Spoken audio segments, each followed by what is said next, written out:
Hello and welcome to Chess with Simon. I'm Simon, and that on the bed is Chewy. Today we're going to look at some more pawn endgames. So in the last session on pawn endgames, we looked at this one, and we asked the question, who wins? And we decided that it depends on whose move it is. So if it is white to move, then white can play king e6.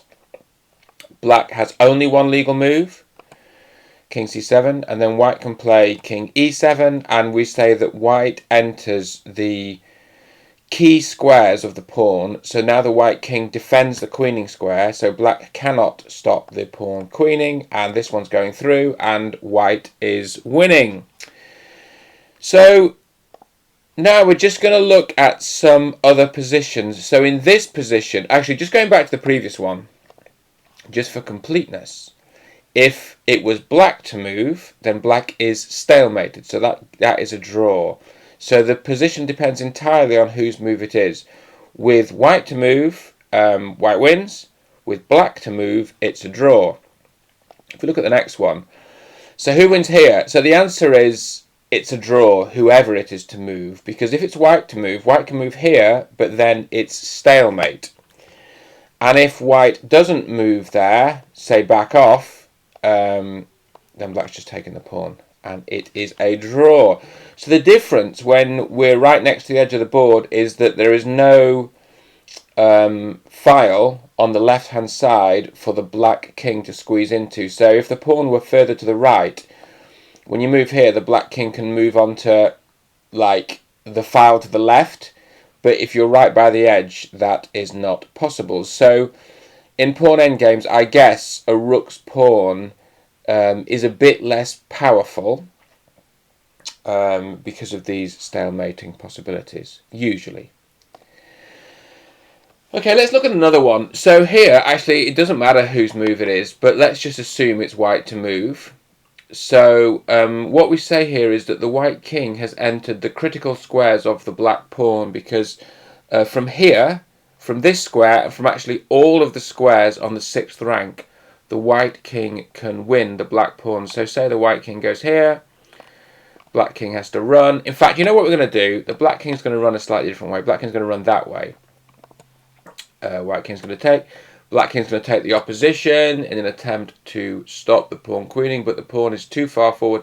If the pawn had been if the whole position had been moved a few ranks up the board, it would be different. This would be a draw. But here, black king goes there. Now white can push.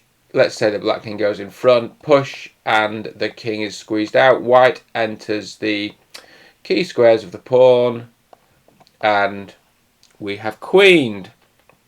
Okay, let's look at the next one. This is an absolutely beautiful position. This sort of position really made me realise how amazing pawn endgames are. So it's white to move. So it would be tempting, wouldn't it, to attack the enemy pawn and defend your own pawn at the same time. This would be a terrible mistake, because then black can go here. This is mutual Zugzwang. So whoever moves here loses, but at the moment it's white's move. So white goes here, black takes, white goes here, black's here, and this is just winning for black. So black can shepherd the pawn through. So white went wrong on the first move. What white should have done is attack the black pawn, but not defended his own pawn, because then black only has one move to defend his pawn. Then white can come here, and then the mutual Zugzwang is in white's favour, because then black has to run. White takes, black's here, white takes, and now white has entered the key squares of his own pawn and can shepherd the pawn through. Okay, one more.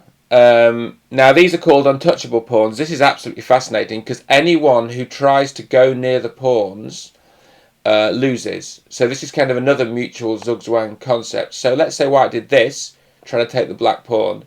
Then black can defend the pawn and attack the white pawn. So then white has to run.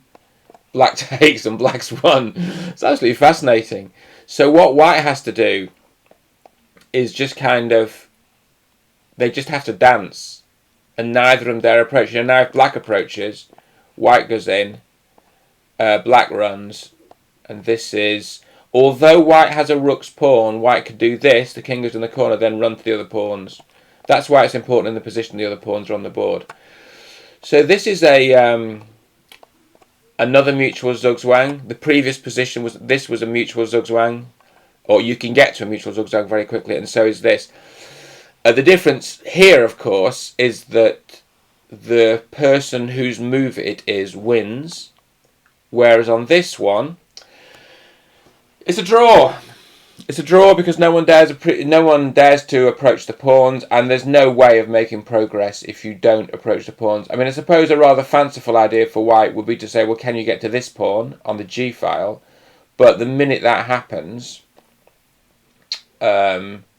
black can hover around the white pawn, and you can't do this because black just takes off the white pawn.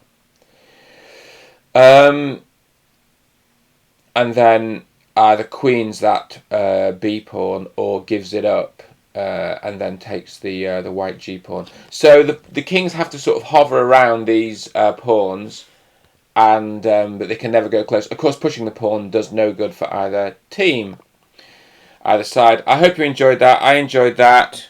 Chewy has moved. Where is he now? I can hear him breathing. He's gone that way now.